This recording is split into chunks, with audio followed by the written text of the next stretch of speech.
Hello everyone. So what I'm going to do today is I wanted to show you some of the things you can do with your latest mixed media box. It's the mixed media box that we shipped last month, not the one that's currently on sale. We do have a brand new mixed media box on sale, and it does contain some amazing pre-order items, including some items from Prima. Tons of amazing goodies. So it is going to be in the description box of this video if you are interested.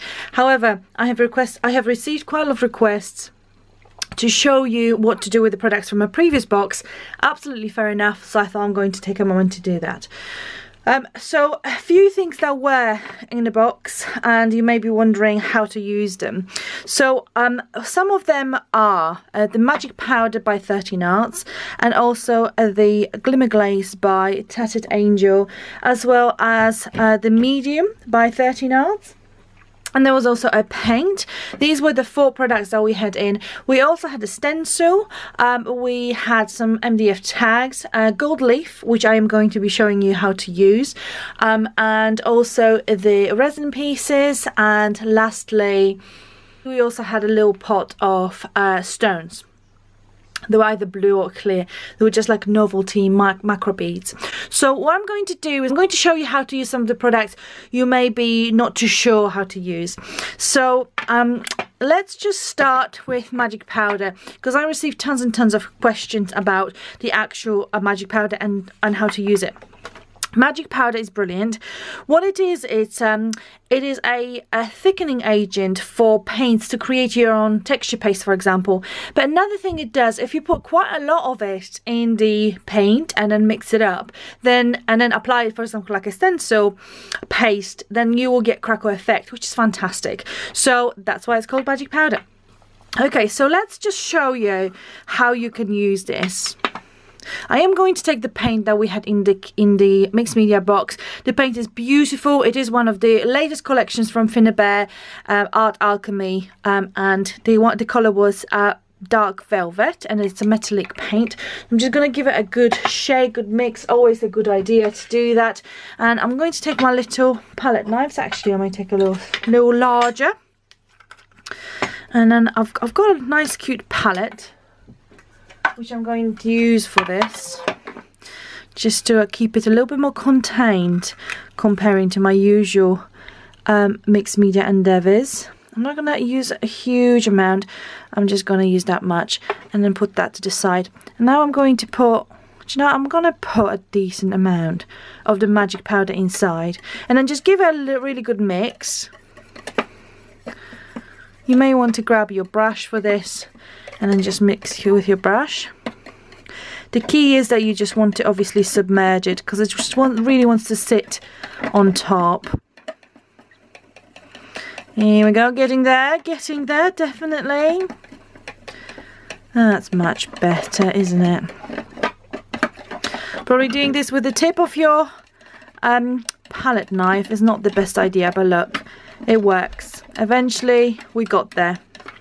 Okay, so I am going to try to scoop this up to the best of my abilities, and I'm going to take a card and a stencil and run this through my stencil. I've got a bit of a knackered stencil here. I may just take a little bit more, just scrape, and then use it as a stencil paste. Okay, you can see it really spreads nicely, so it hasn't actually, hasn't made it super chalky or anything of sorts. It does still, it's a very buttery texture paste that you have achieved here. So, if you have your favorite paint and you think, oh, I would absolutely love it if it wasn't just running underneath my stencil when I'm trying to use it, this is a great way to make your to make your paint a stencil paste. Here you go, I'll pick this up. And I could have probably done with washing my stencil. Another thing I'm going to show you is the glaze and how to use the glaze. So the glaze is a medium by Tattered Angels, and it has quite a lot of fine mica and also some glitter, some very fine glitter. It's beautiful. It gives this really lovely shimmer. So what you're going to do when you're going to receive it, all that goodness is at the bottom of the pot. So you're just going to give it a nice good mix. There's nothing at the bottom. I just got a little bit, but that's fine. And it does have a little nail brush like brush. Nail brush like brush. It does have a little brush. So what you can do is you can use it to spread it across your project, and you can basically beautifully paint with it. Now obviously you can take a bigger brush. It does have a quite interesting smell. It basically is, it just smells like varnish, like a nail varnish, but that just, you know, that just because it is permanent.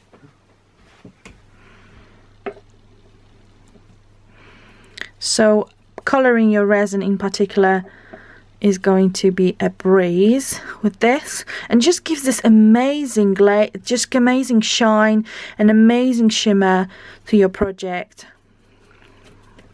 and especially to things like resin pieces. Just looks beautiful, and you can see how it pulls in those crevices of my resin here. So I just think it looks so fantastic, almost like a water creature, this one. Okay, give it a stir now again with your brush, just to make sure you're going to grab all that goodness that is setting at the bottom of your bottle.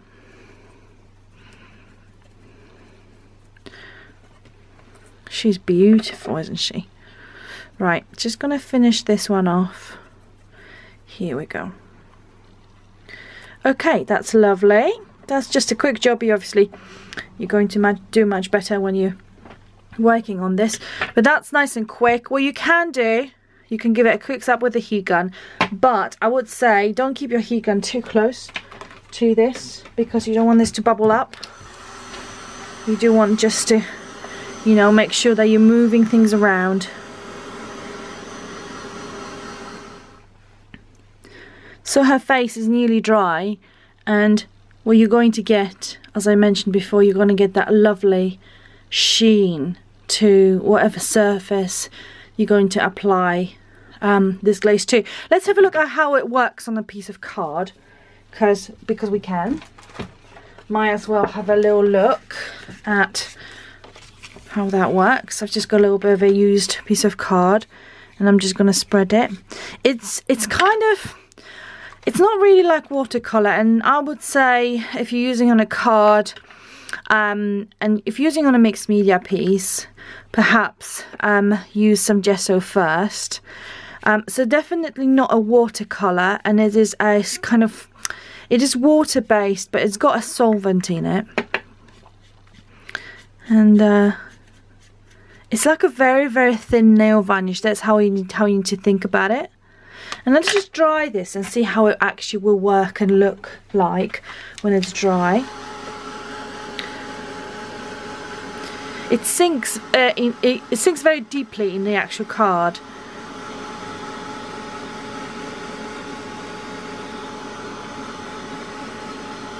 Right, okay, here we go.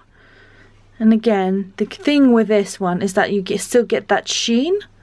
And the sheen is not from actual mica. The sheen is because it's a glaze, so it's meant to be, you know, you're meant to get that kind of satin finish with it. Okay, but I think things like this it's just perfect for, because it just looks absolutely beautiful.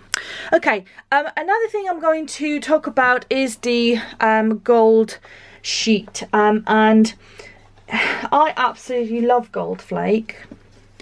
And let me just grab a sheet. Now you may have struggled with actually keeping it contained, and I will definitely share your pain if you have. I'm just going to get that. And I will definitely share your pain if you have. So how to apply gold leaf. Now there are quite a few methods, and there are specific glues for that as well. But the way I like to do this is I like to use a medium that is not, that kind of remains a little bit tacky, especially when it's not 100% dry. So one of the things you can do, you can use a gel medium, like for example the golden one, you can do that. You can very, very thinly apply it onto your surface, and then you can dry it till it's nearly completely dry, and then apply a gold leaf. Now another thing you can do is you can apply your medium that you have here, because that's brilliant adhesive for this kind of medium, this kind of product. So what I'm going to do, as you see, I've got a little bit of gold everywhere now.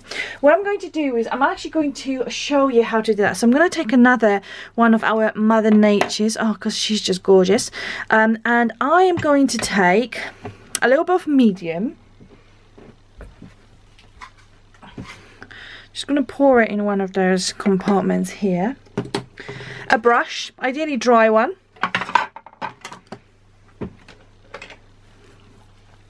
Okay, and just gonna, it's not gonna be a huge amount I'm planning to take. I am literally just planning to glaze this medium over the resin.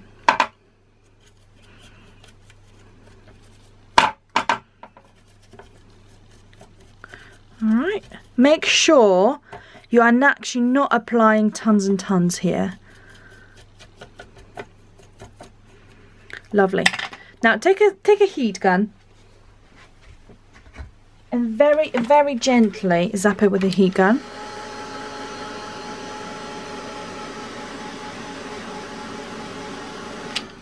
Okay.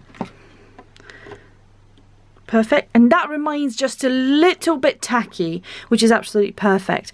Now what I'm going to do with this gold leaf, you can already see I've blown one of the sheets in, which is always interesting. And so what I'm going to do is I'm going to take our sheet onto a brush and literally just will drag this from the sheet, from the release sheet, onto my Mother Nature. Yep, just very gently drag it over. You see, I've already stuck a big piece. Ooh. So I'm going to do that, and now I'm going to start applying little bits. Look at that. Definitely keep it for this one very, very special project. Ooh. A little bit there as well. Oh, she is gorgeous. I love that. Look at that gold. Have a look at that. How special is that? You can of course paint it first and then add that. You know, you can try to split the sheet and do it, you know, quite evenly across the entire piece, but it's beautiful. And you know what you're going to do now, I would suggest that you dry it with your heat gun, and then you have your beautiful piece, you know, set there forever. It's gorgeous, absolutely lovely. What you can do with this specific medium, you can seal your artwork. It's great for doing that. You can thin a paint. So for example, if your paint got really, really thick, you can thin it out. You can use it for acrylic pouring. You can use it as an adhesive for your gold foil, or for any other very, very light mediums like flakes, for example. So you know, gold flakes are pretty much just a gold, you know, gold sheet, but split into smaller pieces. Another thing you can do with this medium is you can dilute it with water, and then when you're using with pigment, so for example, when you spray your pigment to obviously get the concentration of color, you can spray it with a mixture of this medium with some water, and then that will create a fixative. So pretty much works very similar to the solution by Color Art. So these are the few things you can do. Very useful products to have in your collection because they just keep on giving. Okay, so yeah, I hope you enjoyed this, guys, and if you have any questions, drop me a comment and I will do my best to respond. Thank you, till next time, bye.